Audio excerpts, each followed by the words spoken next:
I love to live in big cities.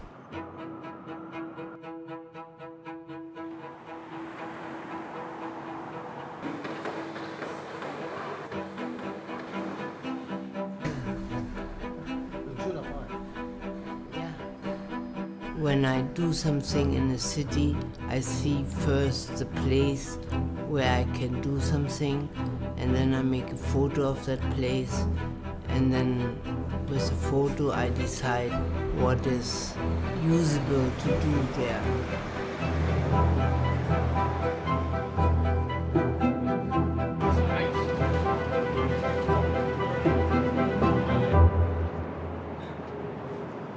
It's a really surprise to have a rose which is looking like an exactly rose, but it's much more tall, and so it's a gene mistake.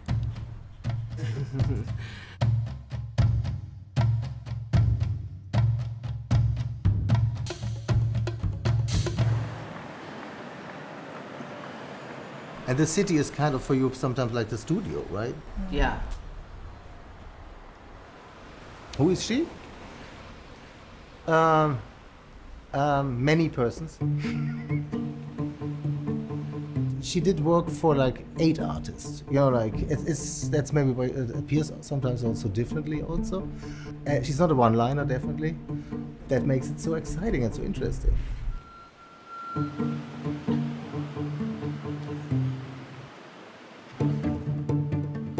She was born in 1948, right after the Second World War, so she has no memories of the Second World War, but she certainly has memories of growing up in a ruined country.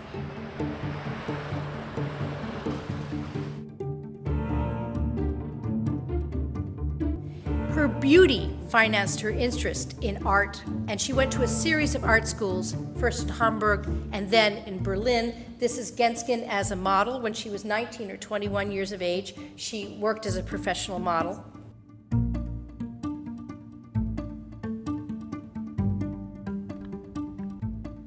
She was Gerhard Richer's student before she was his wife. She learned a lot from him, but he, I believe, also learned a lot from her. A grand theme in her work is the urban landscape and its ruins. Yeah, for example, this was my first outside piece here, and this building was very ugly here. And then I made something here to make it more happy and to make it more better looking. And it looks like coming from Los Angeles.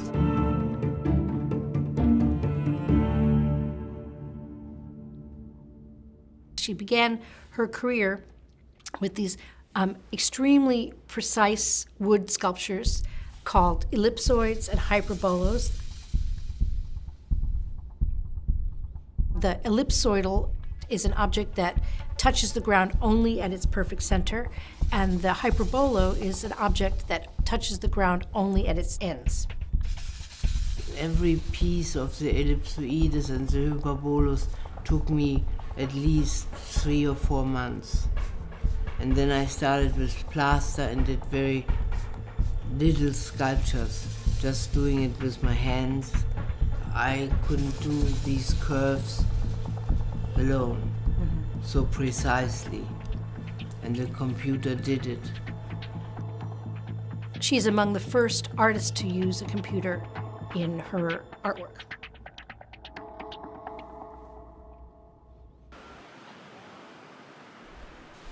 I met her first time in 1984.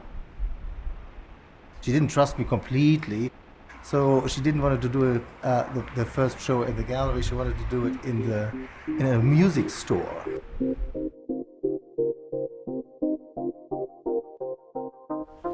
The radios I made in concrete with an antenna, but they are called world receivers.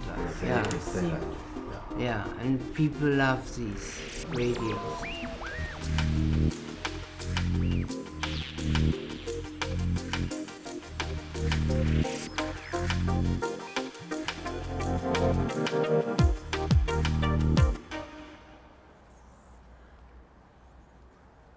the same time that she discarded her life in Cologne and her marriage to Gerhard Richter, she also started a new chapter in her sculptural work, and that was the sculptural assemblage. Architecture always plays a huge role because she's fascinated by that. She thinks New York City is an exhibition. Genzken started coming to New York when she was a teenager. It gives her a very different inspiration than does Berlin. It's the street life of New York that excites her.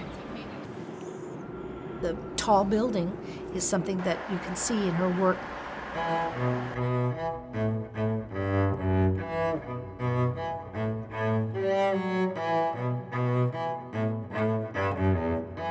This could be new buildings because I have never seen this before.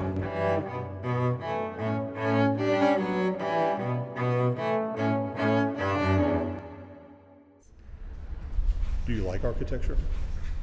Very much. You have to live in it, you have to work on it, you need it every day, architecture. And sometimes it's bad architecture most of the time, and sometimes it's very nice. And I like ears. She often juxtaposes the ellipsoids and the hyperbolas with a project that she did, which was photographing people's ears, women's ears that she saw on the street. And these, to her, are also a form of perfection of engineering. We are like a sculpture. Most people are very, very different. Sometimes you think that everybody looks the same because it's a human being, but there's nobody who looks like the same. We are all like humans, but we all look different. That's why I like it. Everything you do is a kind of self-portrait, I think. Including Nefertiti? Yeah.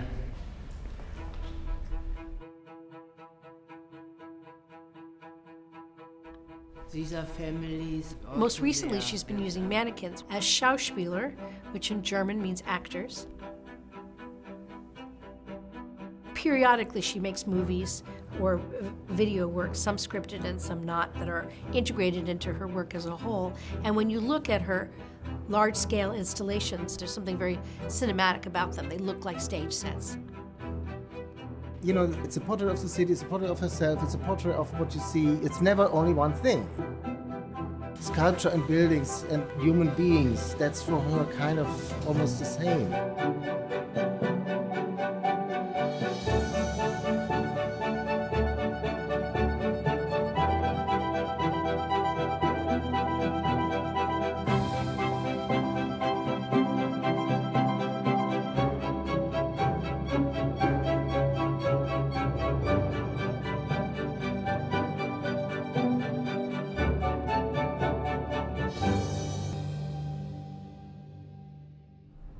Sometimes it's very difficult for a woman to do art, but it has changed.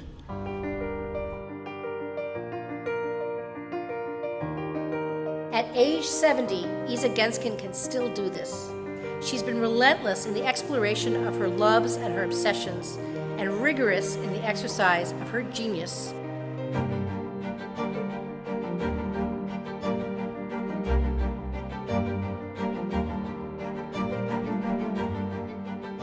So why are you an artist?